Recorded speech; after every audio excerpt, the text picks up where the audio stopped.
तो आज की वीडियो में हम लोग देखने वाले हैं कालीबंगा सभ्यता। कालीबंगा सभ्यता में कौन कौन से क्वेश्चन जो हैं वो आगामी एग्जाम में पूछे जा सकते हैं।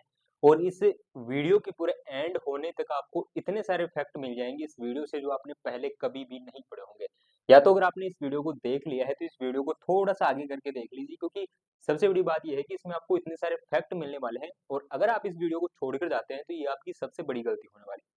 सबसे पहले हम लोग कालीबंगा की बात करें तो यहाँ पर कई सारी चीजें आ जाती हैं। जैसे सबसे पहले हम बात कर लेते हैं कालीबंगा के शाब्दिक अर्थ की। तो जब भी इसका शाब्दिक अर्थ पूछा जाता है तो ये कई लोगों को याद होता है, और वो है काले रंग की चूड़ियां। काले रंग की चूड़ियां इसका शाब्दिक अर्थ है। लेकिन कई बार क्वेश्चन में ये पूछा गया है कि कालीबंगा जो शब्द है, ये जो शब्द है ये शब्द कौन सी भाषा का है। तो ये है सिंधी भाषा का शब्द, ये है सिंधी भाषा का शब्द। अब ये स्थल कौन सी सभ्यता का है, तो सबसे पहले स्थल आ जाता है कि कौन सी सभ्यता का है, तो ये है सिंधु घाटी सभ्यता। सिंधु घाटी सभ्यता। अब सबसे पहले बात कर लेते हैं कि आखिर कालीबंगा जो सभ्यता है ये आखिर किस नदी के किनारे विकसित हुई, क्योंकि कोई ना कोई सभ्यता किसी ना किसी नदी के किनारे जरूर विकसित होती है। सबसे पहले बात कर लेते हैं नदी की। तो नदी सबसे पहले स्थिति की बात कर लेते हैं। स्थिति जो है इसकी वो है राजस्थान का हनुमानगढ़ जिला। हनुमानगढ़ जिला मुख्यालय के पास से ये इसकी स्थिति है। और नदी की बात करें तो नदी है घग्गर। अब घग्गर को यहाँ पर काफी सारी नदियों के घग्गर के जो पैरेलल जो नाम होते हैं वो भी हैं, जैसे कि घग्गर हो गया, और बाकी प्राचीन नदी सरस्वती हो गई जो कि वेदों में इसका नाम मिलता है। इसके अलावा इसके कई सारे और भी उपनाम हैं जिनमें हम लोग चर्चा करते हैं। चौतांग नदी, स्रोता नदी, हकरा नदी आदि कई सारी चीजें यहाँ पर आ जाती हैं। अभी हम लोग बात करते हैं इसके अंदर, और ये जो सबसे पहली चीज जो हम लोग पढ़ने वाले हैं इसकी नदी के बारे में, और ये जिला मुख्यालय से लगभग 30 किलोमीटर की दूरी पर बताई जाती है। घग्गर कहाँ है, जिला मुख्यालय से 30 किलोमीटर की दूरी पर इसको बताया जाता है। अब सबसे पहले बात कर लेते हैं किसी ना किसी सभ्यता की। सबसे पहले जो है वो यहाँ पर जानकारी जो है, जानकारी आखिर सबसे पहले इसको किसने देखा, तो ये जानकारी की बात आ जाती है। और जानकारी किसने है, इसकी जानकारी किसने दी,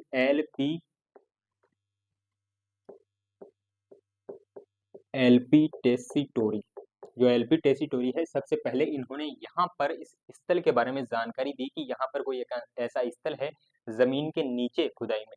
अब सबसे पहले बात करते हैं जानकारी किसने दी, तो एलपी टेसीटोरी है। कई बार जो उत्खननकर्ता जो है इसके वो भी पूछ ले जाते हैं जो कि काफी ज्यादा इंपॉर्टेंट हो जाते हैं। सबसे उसके बाद बात करते हैं उत्खननकर्ता।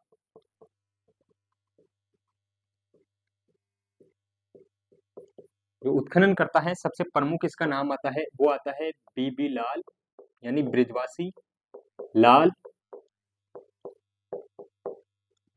बीके थापर यानी कि बाल कृष्ण थापर, बीबी लाल, बीके थापर। इसके अलावा आ जाते हैं एम डी खरे और जेबी जोशी। यानी कि इसके अलावा कौन आ जाते हैं, एम डी खरे और जेबी जोशी। ये इसके उत्खननकर्ता में आ जाते हैं। उत्खनन कब होता है, इसका खोज कब होती है, इसके बारे में भी चर्चा कर लेते हैं। जो इसकी खोज होती है वो 52 से लेकर 56 के बीच होती है। ये जो सर्वप्रथम जानकारी जिन्होंने दी थी, सर्वप्रथम जानकारी एलपी टेसीटोरी ने 1952 से 56 के बीच इसकी जानकारी दी थी। इन 4 सालों में लोगों को बताने में इनको ये टाइम लग गया कि यहाँ पर कोई ऐसी पुरानी सभ्यता थी। अब बात करते हैं इसके उत्खनन की। तो उत्खननकर्ताओं में 4 नाम आते हैं, इनमें बीबी लाल, ब्रजवासी लाल, बीके थापर, बालकृष्ण थापर, एमडी खरे और जेबी जोशी। ये 4 नाम आ जाते हैं। अब इसके बारे में सबसे जो महत्वपूर्ण चीज होती है वो होती है इसके 5 स्तर। यानी कि इसकी खुदाई कितनी है, 5 स्तर। अब सबसे पहले स्तर को समझने से पहले हमें इस चीज को समझना होगा कि आखिर स्तर कितने होते हैं। तो देखो सबसे पहले मैं आपको यहाँ पर पूरा का पूरा समझा देता हूँ, क्योंकि देखो एक स्तर जो होता है ये हमारा जो मेन आ गया जमीन की सतह। ठीक है, ये आ गई जमीन की सतह। अभी जमीन की सतह के नीचे जो है वो खुदाई होगी, और खुदाई कितने स्तर पर हुई है, तो यहाँ पर जो खुदाई है वो 5 स्तर पर हुई है। जो एक स्तर है मतलब कि ये जो मकान है, ये जो मकान है पूरा का पूरा, ये मान लो ये है 10 फीट का, 10 फीट का। और जब किसी भी कारण से जब ये सभ्यता नष्ट हुई होगी, चाहे भूकंप से हुई हो, चाहे बाढ़ से हुई हो, तो ये जो 5 फीट का मकान है, ये इसका मलबा तो यहाँ पर गिरेगा, तो मलबा कहाँ तक आएगा, ये मलबा आ जाएगा यहाँ से हटके 5 फीट पर। मतलब कि जब ये मकान गिरेगा तो ये 5 फीट का रह जाएगा। और जो स्तर होता है खुदाई का वो 5 फीट में हम लोग मापते हैं। मतलब कि एक स्तर की जो खुदाई होती है वो 5 फीट यानी कि एक सभ्यता का काल माना जाता है। तो यहाँ पर ये जमीन थी, जमीन से 5 फीट नीचे, एक स्तर, उसके बाद वापस से 5 फीट नीचे, मतलब उसके बाद भी 5 फीट नीचे, उसके बाद भी 5 फीट नीचे और उसके बाद भी 5 फीट नीचे। तो यहाँ पर टोटल जो हो जाता है वो हो जाता है 25 फीट, यानी कि इसकी खुदाई कितने स्तरों पर हुई है? 5 स्तरों पर मेन हुई है। और एक स्तर जो है वो जैसे ही इसके जो मकान 10 फीट के नॉर्मली हम लोग देखते हैं, और ये जो मकान है बाढ़ से, भूकंप से, किसी भी चीज से नष्ट हुए होंगे, तो जब भी ये नष्ट हुए होंगे, सबसे पहली बात यह है कि उनका जो मलबा आके नीचे जमीन पर गिरा था और वो पूरा का पूरा बिल्कुल समतल हो गया था। फिर उस पर नए लोग आए, नए लोग वहां पर बसने लगे, फिर उन्होंने 10 फीट के ऊपर मकान बनाया, फिर वो मकान, फिर वो जैसे ही उनका मलबा हुआ किसी भी तरह से वो भी सभ्यता खत्म हुई, उसके बाद में फिर से वो 5 फीट में तब्दील हो गया, तो अभी जो मलबा था वो 10 फीट का हो गया। उसके बाद फिर एक सभ्यता के लोग आए, वहां पर रहे, 10 फीट का मकान बनाया, फिर वो गए, तो वो जब सभ्यता खत्म हुई फिर वो मलबा 5 फीट का आ गया, तो उनसे 15 फीट के हो गए। ऐसे करके यहाँ पर जो खुदाई हुई है, वो जो नगर मिले हैं, जो अवशेष मिले हैं, वो नीचे 25 फीट तक मिले हैं। कहाँ तक मिले हैं? 25 फीट तक मिले हैं। 25 फीट का मतलब हो गया कि यहाँ पर 5 सभ्यताएं रहती थी। 5 सभ्यताएं अलग अलग काल में रहती थी। ये जो प्रथम 2 सभ्यताएं थी, यानी कि नीचे की जो 2 सभ्यताएं थी, ये है प्राक ऐतिहासिक काल की। ठीक है, प्राक ऐतिहासिक यानी इतिहास, जहां से हमें साक्ष्य मिलते हैं, जहां से हमें चित्र मिलते हैं। मतलब एक तो होता है ऐतिहासिक काल यानी पूर्व ऐतिहासिक, प्राक यानी इतिहास से पूर्व का, जहां से हमें लिखित जानकारियां मिलती हैं, जहां पे हम लोग ये कहते हैं कि यहाँ से अपना इतिहास शुरू हुआ है। तो वहां से जहां से हमें इतिहास के बारे में जानकारियां मिलती हैं, उससे पहले के जो काल थे, उससे पहले तो यहाँ पर जो 2 सभ्यताएं थी वो बसकर उजड़ चुकी थी। और ये जो बाकी की ये जो 3 सभ्यताएं हैं, ये 3 सभ्यताएं ऐतिहासिक काल की यहाँ पर आ जाती है। ऐतिहासिक यानी कि जो प्रथम जो 2 सभ्यताएं थी, ये 2 सभ्यताएं कौन सी थी? ये प्राक हड़प्पा थी, और जो बाद की थी, प्राक ऐतिहासिक ना कहकर अगर मैं इसको प्राक हड़प्पा कहूं, यानी कि हड़प्पा से, हड़प्पा सभ्यता इसको कहा गया है। ठीक है, क्योंकि ये जो है, ये सिंधु घाटी सभ्यता या फिर हड़प्पा सभ्यता की ही एक सभ्यता है। और ये जो 2 सभ्यताएं थी, नीचे जो सबसे नीचे का जो मलबा था, इसमें जो 2 सभ्यताएं जो खत्म हो चुकी थी, जो लोग 2 सभ्यताओं के खत्म हो चुके थे, वो थे, वो प्राक हड़प्पा के थे, हड़प्पा से पहले के थे। और जो बाकी के 3 हैं वो हड़प्पा कालीन है, हड़प्पा कालीन, या फिर हम इन्हें कहे उत्तर हड़प्पा कालीन। यानी कि ये जो 5 जो स्तरों पर इसकी खुदाई हुई है, 5 स्तरों पर यानी 25 फीट तक इसकी जो खुदाई हुई है, इसमें जो प्रारंभ के जो 2 थे, यानी नीचे के जो 2 फीट थे, 2 जो यहाँ पर सभ्यताएं थी, वो सभ्यताएं प्राक हड़प्पा यानी हड़प्पा से पहले की थी, और जो ऊपर की 3 थी वो हड़प्पा की और हड़प्पा के बाद की, यानी उत्तर हड़प्पा कालीन जो थी सभ्यताएं थी। तो यहाँ पर ये जो 5 स्तर पर इसकी खुदाई हो जाती है। अब नेक्स्ट जो हम लोग इसके बारे में पढ़ने वाले हैं, 5 स्तर पर इसकी खुदाई भी हो गई, और कई बार ग्रेड में ये क्वेश्चन पूछा भी गया है। अब हम लोग कालीबंगा सभ्यता को लेकर ये सारी चीजें, हम लोग जो बेसिक कंसेप्ट हैं इसके, वो सारे क्लियर हो जाते हैं। उसके बाद जो हम हैं वो यहाँ पर इसके बारे में नेक्स्ट जो चीजें बात करने वाले हैं, वो यहाँ पर इनके, और सबसे जो जैसे ही अपने 1947 में यहाँ पर अपने को स्वतंत्रता मिलती है 1947 में, उसके बाद जो पहला जो यहाँ पर इंडिया में जो उत्खनन किया गया था वो था रोपड़, जो कि है पंजाब में। ठीक है, रोपड़ जो स्थल है वो पंजाब में है, इसकी खुदाई हुई। और स्वतंत्रता के बाद जो दूसरे नंबर पर इंडिया में खुदाई हुई वो हुई कालीबंगा की। यानी कि रोपड़ के बाद, यानी कि अगर आपको ये पूछ ले कि स्वतंत्रता प्राप्ति के बाद 1947 में स्वतंत्रता प्राप्ति के बाद दूसरा खोजा गया स्थल कौन सा था, तो वो था कालीबंगा। ठीक है, तो यहाँ पर भी आपको ये वाली चीजें नोट कर लेनी है कि स्वतंत्रता प्राप्ति के बाद दूसरा खोजा गया स्थल, पहला कौन सा था? तो पहला था रोपड़, और रोपड़ कहाँ पर है? रोपड़ है पंजाब में। अभी हम लोग बात करते हैं 1961 से लेकर 1962 तक यहाँ पर उत्खनन चलता है, और उसके बाद 1969 तक लगातार उत्खनन भी चलता है। अब बात कर लेते हैं सबसे पहले कि इसके जो उपनाम है वो क्या है। तो सबसे पहले इसको बोला जाता है कांस्य युगीन सभ्यता। ठीक है, उपनाम की चर्चा कर लेते हैं, इसको क्या बोला जाता है? कांस्य युगीन, कांस्य युगीन सभ्यता बोला जाता है। और इसको क्या बोला जाता है? और बोला जाता है सिंधु की तीसरी राजधानी, दीनहीन बस्ती और सौंदर्य प्रसाधन प्रेमी सभ्यता। ठीक है, दीनहीन, दीनहीन बस्ती, या फिर आप इसे निर्धन बस्ती भी कह सकते हैं, क्योंकि यहाँ से जो मकान है वो कच्ची ईंटों के मिले हैं। ठीक है, दीनहीन बस्ती हो गई। बाकी सिंधु की तीसरी राजधानी। पहली राजधानी किसको बोला गया? पहली जो है वो सिंधु है, उसके बाद जो दूसरी कौन सी है? मोहनजोदाड़ो है, और तीसरी कौन सी है? कालीबंगा। कालीबंगा को सिंधु घाटी की तीसरी सभ्यता, तीसरी राजधानी किसने कहा था? तो ये कहा था दशरथ शर्मा नाम के जो इतिहासकार हैं, पुरातात्वविद हैं, उन्होंने यहाँ पर इसको कहा था। और इसको क्या कहा जाता है? और कहा जाता है जो सबसे इंपॉर्टेंट है, सौंदर्य प्रसाधन, सौंदर्य प्रसाधन प्रेमी सभ्यता। सौंदर्य प्रसाधन प्रेमी सभ्यता। सौंदर्य प्रसाधन यानी कि जो लिपस्टिक वगैरह के यहाँ से साक्ष्य मिले हैं। सौंदर्य प्रसाधन की क्या है? कांसे का एक जो है वो कांच मिला है यहाँ से। मतलब यहाँ पर जो मतलब सौंदर्य का जो लिपस्टिक वगैरह के ऐसे साक्ष्य मिले हैं जिनसे यहाँ पर ये चीजें निकल कर सामने आती है कि यहाँ पर मेकअप भी लोग किया करते थे। यानी सौंदर्य यानी कि मेकअप करने की क्या थे, यहाँ पर कई सारे किट मिले हैं। इससे ये प्रतीत होता है कि यहाँ के लोग जो थे वो मेकअप करते थे, इसलिए इसको सौंदर्य प्रसाधन प्रेमी सभ्यता कहा गया है। सिंधु की तीसरी राजधानी किसने कहा? तो वो आ जाता है दशरथ शर्मा ने। दीनहीन बस्ती, इसको निर्जन बस्ती कहा जाता है, क्योंकि यहाँ पर जो नालियां थी वो लकड़ी की बनी हुई थी। पहले से सुसज्जित थी लेकिन लकड़ी की नालियां यहाँ पर बनी हुई थी। उसके बाद बात करें जो लकड़ी की नालियों के अलावा यहाँ पर जो मकान थे वो कच्ची ईंटों के थे। और बात करें तो कांस्य युगीन इसको सभ्यता बोला जाता है। ठीक है, तो यहाँ पर ये इसके उपनाम आ जाते हैं, और उपनाम के बाद हम लोग इसके बारे में जो है कब्रिस्तान के बारे में चर्चा करेंगे, जो कि काफी ज्यादा इंपॉर्टेंट हो जाता है। कई बार अगर थोड़ा सा डिटेल में पढ़ोगे तो ये सारी चीजें आपको समझ में आ जाएगी। अभी सिंधु में कौन कौन से कब्रिस्तान मिले हैं, उन कब्रिस्तान के बारे में हम लोग चर्चा कर लेते हैं। ठीक है, तो यहाँ पर कौन कौन से कब्रिस्तान मिले हैं वो भी हम लोग देखते हैं। सबसे पहले मिलता है B28 कब्रिस्तान। ठीक है, बी B28 कब्रिस्तान। ये जो B28 कब्रिस्तान थे, यहाँ पर जो है वो सिर किसकी तरफ है? सिर जो है उत्तर की तरफ। यानी कि यहाँ पर B28 जो कब्रिस्तान है, इनमें मिले कंकालों में जो सिर है वो उत्तर की तरफ है, और पैरों की दिशा में राई के दाने हैं। और क्या है? और क्या है? पैरों की दिशा में राई के दाने, राई के दाने हैं। और इसका उदाहरण कौन सी है? इसका उदाहरण है अंडाकार, या फिर इसको बोलते हैं चिरायु कब्र। यानी कि यहाँ से एक अंडाकार कब्र मिली है, यहाँ जिसे चिरायु कब्र भी कहा जाता है। मतलब इस तरह की जो है, इस तरह की एक कब्र मिली है यहाँ से।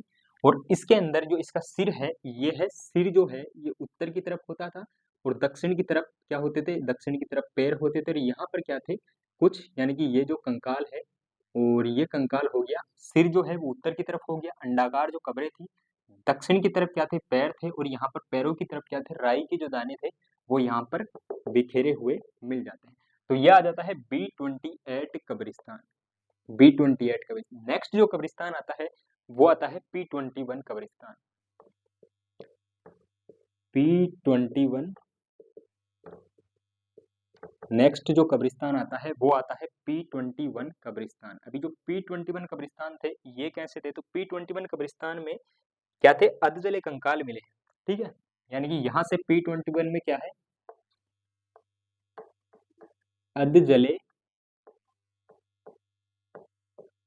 अधजले कंकाल मिले हैं इनमें, जिनको P21 कब्रिस्तान कहा जाता है। इनमें अधजले कंकाल मिले हैं। और क्या मिले हैं? जो ये जो अधजले कंकाल थे ये जलाने की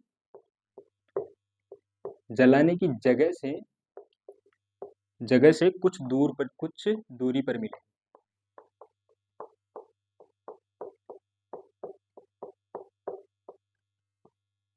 यहाँ पर क्या मिले हैं? P21 जो P21 कब्रिस्तान है वहां पर अधजले कंकाल मिले हैं, यानी कि आधे जले हुए कंकाल मिले हैं। और क्या मिले हैं? यहाँ पर जो जलाने के जो इनका स्थान था ये वहां से काफी दूरी पर मिले हैं। दूरी पर मिलने के कई कारण हो सकते हैं, या तो इनको जलाने के बाद इनके घर वाले सीधे घर पर चला जाते होंगे, इनको बिना पूरी अंत्येष्टि यहाँ पर पूर्ण अंत्येष्टि नहीं हुई होगी। काफी सारे रीजन होते हैं। तो ये है P21 कब्रिस्तान। नेक्स्ट जो कब्रिस्तान आता है वो आता है Z27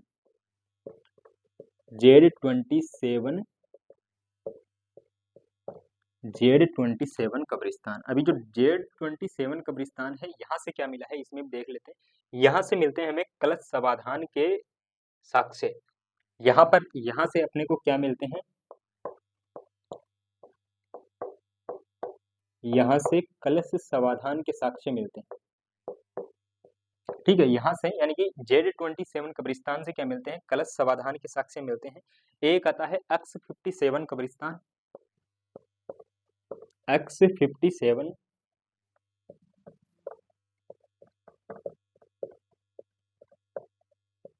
X57 कब्रिस्तान। तो X57 कब्रिस्तान में क्या था, X57 कब्रिस्तान में क्या था, संयुक्त समाधान मिले।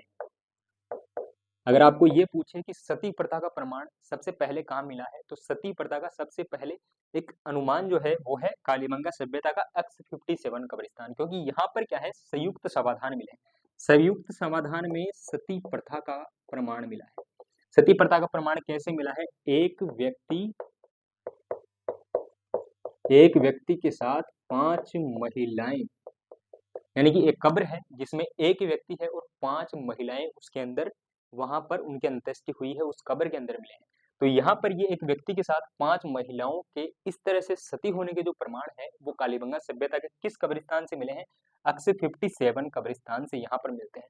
नेक्स्ट जो कब्रिस्तान आ जाता है वो आता है R37 कब्रिस्तान। अभी मैं ऊपर वाले को हटा देता हूँ और इसको हटा देता हूँ B28 को, और अभी जो कब्रिस्तान है वो है R37 कब्रिस्तान। R37 जो कब्रिस्तान थे यहाँ से क्या मिला है, देखो R37 P21 अपना हो गया। P21 में क्या मिले हैं, अफजल कंकाल मिले हैं, जलाने की जगह से जो काफी दूर पर मिले हैं। Z27 कब्रिस्तान में कलश समाधान के साक्ष्य मिले हैं, यानी कि जो शव को जहां पर दफनाया जाता था उसके साथ एक कलश वहां पर रख दिया जाता था। और तीसरा जो है वो X57 कब्रिस्तान है, इसमें संयुक्त समाधान या फिर सती प्रथा का जो प्रमाण है वो यहाँ पर मिलता है, क्योंकि यहाँ पर एक व्यक्ति की कब्र में 5 और महिलाओं को दफनाया गया था। तो ये सती प्रथा का प्रथम दृष्टया जो प्रमाण है वो यहाँ पर X57 से मिल जाता है। फिर R37 से क्या है, यानी कि जो शव था, शव के साथ रोजमर्रा की वस्तुएं,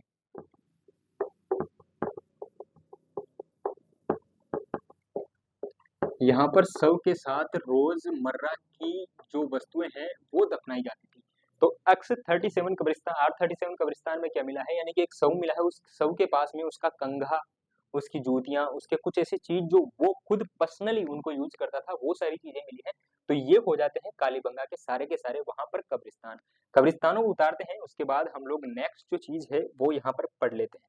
नेक्स्ट जो इसके काल के बारे में भी हमने आपको बता दिया होगा, 2350 से लेकर 1750 तक कालीबंगा का अगर मैं काल की बात करूं तो काल भी उतार लेना, 2350 से 2350 ईसा पूर्व से 1750, यहाँ पर BC लिख लेना अगर आप नहीं लिखना चाहो तो 1750 BC यहाँ पर आ जाता है। इसको उतारते हैं, इसके बाद आगे क्या क्या इसके अंदर मिला है वो हम लोग देख लेते हैं। तो यहाँ पर देखो, यहाँ पर जो कालीबंगा सभ्यता में पुनर्जन्म, आत्मा, सती प्रथा, अस्थि विसर्जन जैसी हिंदू परंपराओं को यहाँ के लोग मानते थे। सती प्रथा जो है वो X57 कब्रिस्तान में देखने को मिलती है, जहाँ हमें संयुक्त समाधान के प्रमाण भी मिले हैं। इसके अलावा हम लोग चलते हैं नेक्स्ट की ओर, और यहाँ पर क्या क्या चीजें मिली हैं तो वो हम लोग देख लेते हैं। सबसे पहले इसको हटाते हैं,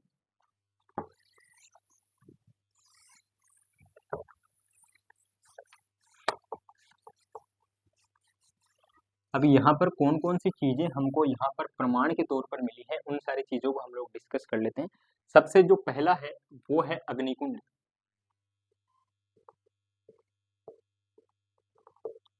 सबसे जो पहला है वो कहाँ क्या है, अग्निकुंड या फिर अग्नि वेदिकाएं। कितनी मिली है, 7 यहाँ पर अग्निकुंड,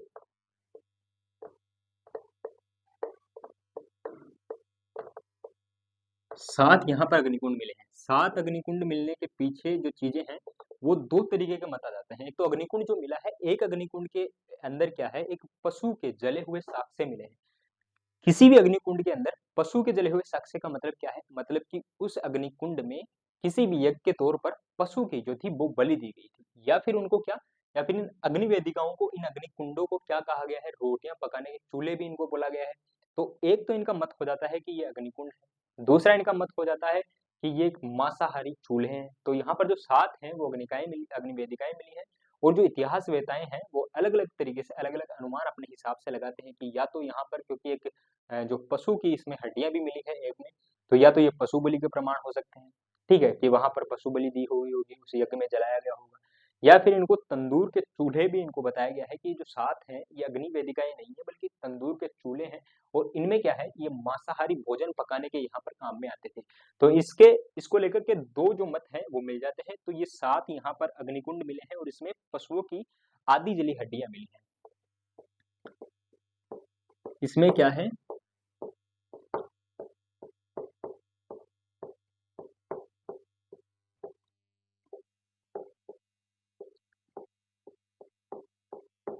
पशुओं की अध जली हड्डी मिली है, ठीक है। तो सबसे पहला प्रमाण तो यही हो जाता है कि यहाँ पर अग्निकुंड मिले हैं। दूसरा जो है वो दूसरा अगर हम लोग देखें तो यहाँ पर आ जाते हैं तंदूरी चूल्हे, क्योंकि क्योंकि ये जो अग्निकुंड है इसमें अधजले पशुओं की हड्डियां मिली हैं, इनके कंकाल मिले हैं। तो एक जो इतिहासकार होते हैं वो ये बताते हैं कि ये शायद तंदूरी चूल्हे होंगे, मतलब कि बड़े चूल्हे होंगे, ये कोई अग्निकुंड नहीं है, ये चूल्हे होंगे और इसके अंदर क्या क्या बनाया जाता होगा, इसके अंदर मांस को पकाया जाता होगा। हो सकता है इसके अंदर मांस को पकाया गया हो, तो इसी चीज को देखते हुए इन लोगों को क्या कहा गया है, इन्हीं अग्निकुंडों को क्या कहा गया है, यहाँ पर तंदूर के चूल्हे भी माना गया है। अब ये तंदूरी चूल्हे इसमें किस चीज का प्रमाण है, इनके मांसाहारी होने का प्रमाण है। मांसाहारी प्रमाण इनको हम लोग मान सकते हैं कि कालीबंगा के लोग क्या थे, मांसाहारी प्रमाण थे।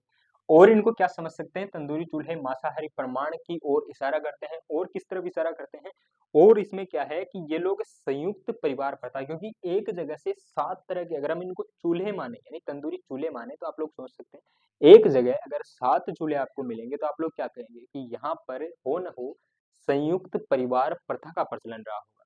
तो दूसरी किस चीज की ओर इशारा करते हैं, दूसरी है संयुक्त परिवार प्रथा का प्रमाण, ठीक है। संयुक्त परिवार प्रथा का प्रमाण कि इतने लोग इसके अंदर रहते होंगे कि इनको 7 चूल्हे पर इनकी रोटियां बनती होगी, बड़े बड़े जो पशु हैं वो इसके अंदर रोस्ट किए जाते होंगे और उनको खाया जाता होगा। तो 7 चूल्हे अगर किसी परिवार में है तो वो संयुक्त परिवार ही हो सकता है। तो यहाँ पर ये जो प्रमाण है ये मिल जाते हैं। तीसरे अगर हम लोग बात करें यहाँ से क्या मिलता है, तो यहाँ से मिलती है जल निकासी व्यवस्था। जल निकासी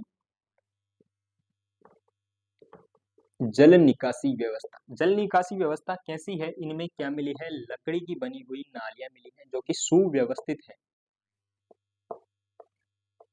और लकड़ी जो है इसमें जो लकड़ी काम में ली जाती थी वो लकड़ी वो थी जो कि जैसे ताजमहल के नीचे जो लगी हुई है, क्योंकि यमुना पर जो ताजमहल है, यमुना नदी की पूरी पाल पर है ताजमहल, और ताजमहल के यमुना के ऊपर सबसे पहले वो लकड़ियां जो चीड़ की लकड़ियां होती है वो रखी गई है, क्योंकि वो लकड़ी क्या है समय के साथ जैसे जैसे उनको पानी मिलेगा वो और भी ज्यादा मजबूत होती जाएंगी और वो कभी भी नहीं टूटेगी। ताजमहल को बने हुए आज कितना लंबा अरसा हो गया, उसके नीचे जो लकड़ियां जो लगी हुई हैं वो आज तक नहीं गली, क्योंकि वो पानी मिलने से मजबूत होती है। इन्हीं नालियों में, लकड़ी की बनी नालियों में वही लकड़ी यूज की जाती थी जो कि पानी से क्या होती थी, मजबूत होती थी। तो लकड़ी की बनी हुई यहाँ पर जो नालियां मिली है, और इनका उपयोग जो गंदे पानी का, यानी कि ये जो अगर मैं बात करूँ लकड़ी की नालियां, तो यहाँ पर आप लोग ये भी लिख सकते हो कि विश्व में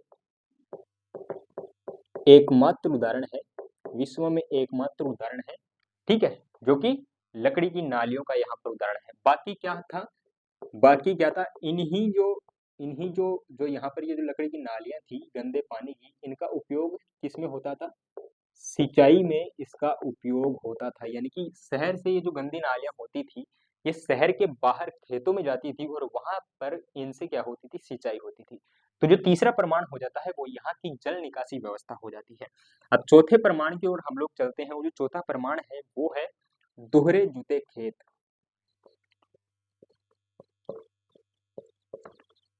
दोहरे जुते हुए खेत, यहाँ से और क्या मिले हैं, यहाँ से जो दोहरे जुते हुए प्राचीनतम, यानी विश्व के प्राचीनतम की मैं बात करूं यहाँ पर सबसे पहले, यानी कि प्राचीनतम दोहरे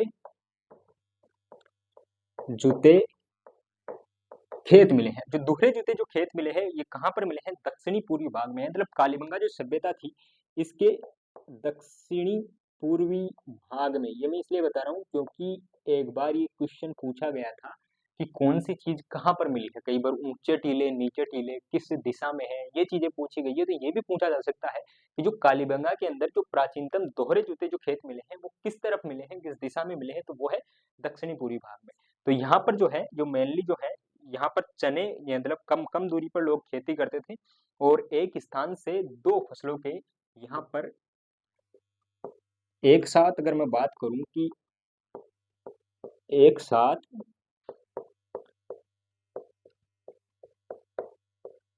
दो फसलों के क्या मिले हैं, जुताई के यहाँ पर प्रमाण भी मिले हैं। तो सबसे पहले यहाँ पर अग्निकुंड मिल जाते हैं। वही अग्निकुंड जो 7 हैं, इनमें पशुओं की अधजली हड्डियां मिली। ठीक है, इनको हम लोग पशु बलि के तौर पर भी देख सकते हैं, इनको अग्निकुंड माने तो। बाकी इनको तंदूरी चूल्हे माने तो मांसाहारी प्रमाण मिल जाता है, संयुक्त परिवार प्रथा का प्रमाण मिल जाता है। तीसरी चीज है यहाँ की जल निकासी व्यवस्था, लकड़ी की नालियां, जो कि विश्व में एकमात्र उदाहरण है जिनका उपयोग सिंचाई में भी किया जाता था, जिसके पानी का उपयोग और दोहरे जुते हुए खेत मिलते हैं, जो कि प्राचीनतम, विश्व में प्राचीनतम दोहरे जुते हुए खेत हैं, जो कि दक्षिणी पूर्वी भाग में है। और एक साथ यहाँ पर दो फसलों के बोने का जो क्या है वो है अनुमान है। ठीक है, और यहाँ पर क्या मिलती है, एक बालक की खोपड़ी मिलती है।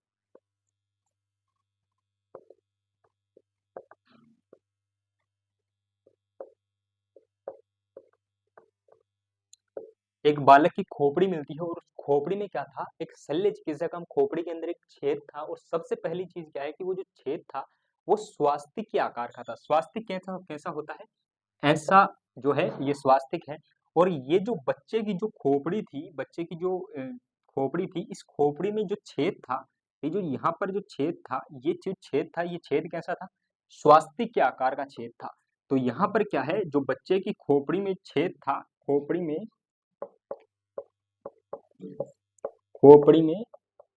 छेद, और छेद जो था वो कैसा था, स्वास्तिक के आकार का।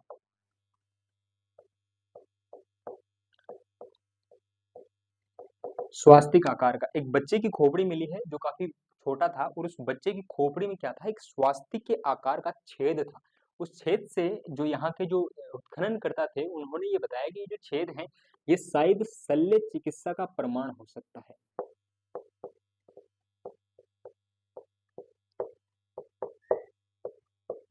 अब देखो यहाँ पर दो जो चीज है वो मत निकल कर सामने आते हैं कि बालक की खोपड़ी में अगर नॉर्मल छेद हो तो हम लोग ये मान सकते हैं कि यहाँ पर शल्य चिकित्सा का कोई प्रमाण हो सकता है। लेकिन स्वास्तिक के आकार के छेद का क्या मतलब है, स्वास्तिक के आकार का छेद का मतलब ये है कि यहाँ के जो लोग थे वो जादू टोने, अंधविश्वास में जो भरोसा करते थे, और इसी भरोसे के कारण ये स्वास्तिक का चिन्ह है। कोई बच्चा यहाँ पर मर गया होगा, उस बच्चे को वापस से जिंदा करने के लिए ऐसी कोई प्रथा रही होगी कि स्वास्तिक के चिन्ह का ऐसा कोई छेद उसकी खोपड़ी में कर दिया जाए। तो ये लोग यहाँ पर अंधविश्वासी भी होते हुए प्रतीत होते हैं, क्योंकि अगर उस टाइम में अगर साइंस इतनी ज्यादा डेवलप होती तो ये आकार जो आप लोग देख रहे हैं, स्वास्तिक आकार का जो उसके खोपड़ी में छेद था, ये नहीं होता। क्योंकि अगर खोपड़ी में छेद करना होता तो वो किसी और आकार का हो सकता है, गोल हो सकता है, चौकोर हो सकता है, किसी भी तरीके का आप लोग छेद कर सकते हैं। कोई भी डॉक्टर अगर आपको हॉस्पिटल में ये दिखे कि वो स्वास्तिक आकार का छेद करता हुआ दिखे, तो आप लोग क्या किसी उसको किसी धार्मिक अंधता से जोड़कर नहीं देखेंगे। तो यहाँ पर ये जो दूसरा जो इसका मत आ जाता है वो आ जाता है बालक की खोपड़ी में छेद के अलावा कि ये लोग क्या थे, अंधविश्वासी होने का यहाँ से इनके प्रमाण भी मिल जाता है। तो 5 यहाँ पर जो है कालीबंगा के अवशेष मिल जाते हैं। और यहाँ पर क्या मिली है, एक अनाज कूटने की ओखली मिली है। ठीक है, क्या है,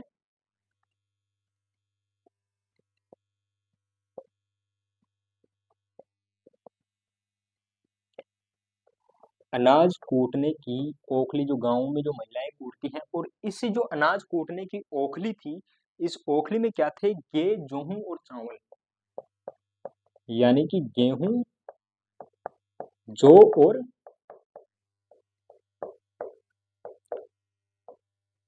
चावल की क्या थी, भूसी यहाँ से मिली है। यानी कि अनाज कूटने की जो ओखली थी, इस ओखली में क्या मिले हैं, गेहूं, जौ और चावल है, उसके जो कूटने के उसका आटा निकलने के बाद जो भूसी आती है, वो उसके यहाँ पर प्रमाण मिलते हैं इस अनाज कूटने की ओखली से।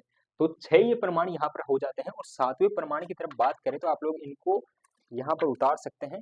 इसके अलावा मैं बात करूं, यहाँ पर क्या थे, यहाँ पर एक ऊंट का कुबड़ भी मिलता है। अगर मैं नीचे लिखूं, यहाँ पर एक ऊंट का कुबड़ भी मिला है। अगर आपको ये पूछा जाए कि कालीबंगा सभ्यता में कौन-कौन से पशु मिले हैं, कौन-कौन से पशु मिले हैं, अगर आप में ऊँट भी वहाँ पर हो तो ये गलत मत कर देना, क्योंकि यहाँ से ऊँट का कुबड़ मिला है, तो ये यहाँ पर ऊँट होने का प्रमाण भी है। इसके अलावा जो यहाँ पर जो अधिकांश बर्तन जो थे वो काले और सफेद रंग में थे, ठीक है? उन पर जो मछली, कछुआ, कुत्ता, गेंडा ऐसी सारी चीजें थी, वो यहाँ पर उत्कीर्ण हुई मिल जाती है। तो यहाँ पर ये प्रमाण हमने देख लिए, 6 प्रमाण यहाँ पर अपने हो गए। और सातवें अगर मैं प्रमाण की बात करूं, यहाँ पर सातवें प्रमाण की बात करूं तो यहाँ से और क्या मिले हैं, काले और सफेद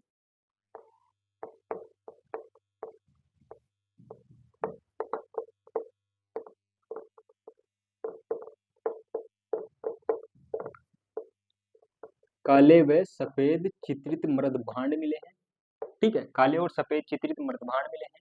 8वें नंबर पर देखें तो यहाँ पर क्या मिले हैं, यहाँ पर काफी सारी चीजें मिली हैं जो कि सूती कपड़े में ताम्र उस्तरा, तांबे की सेफ्टी पिन। 8वें नंबर पर क्या मिले हैं,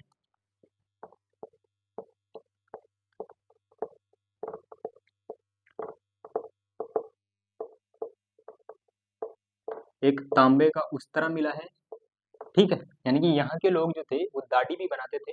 अब ये जो दाढ़ी बनाते थे, तांबे की सेफ्टी पिन यहाँ से मिली है, यानी कि ये लोग सेफ्टी पिन का भी यूज करते थे। सेफ्टी पिन मिली है, एक मिला है यहाँ से कांसे का दर्पण,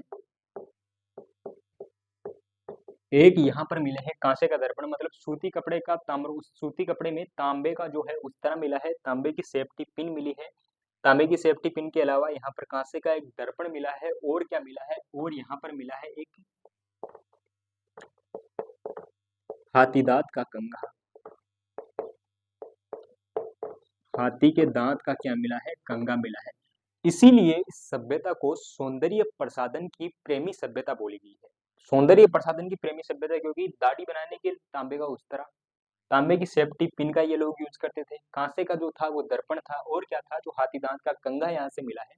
इसलिए इस सभ्यता को सौंदर्य प्रसाधन प्रेमी सभ्यता कहा जाता है, यानी कि मेकअप लवर्स की जो सभ्यता है इसको यहाँ पर कहा जाता है। अब इनके धार्मिक जो है वो, अगर हम लोग धार्मिक इनकी चीजों की बातें करें तो धार्मिक चीजों में सबसे बड़ी बात यह होती है कि कालीबंगा को छोड़कर सिंधु घाटी में इतने सारे स्थल खोजे गए थे, उनमें से कालीबंगा एकमात्र ऐसा स्थल है जहां से एक भी शिवलिंग का प्रमाण नहीं मिला। तो 9 नंबर पर लिख लीजिए कि एकमात्र स्थल, ठीक है, सिंधु का एकमात्र स्थल जहां से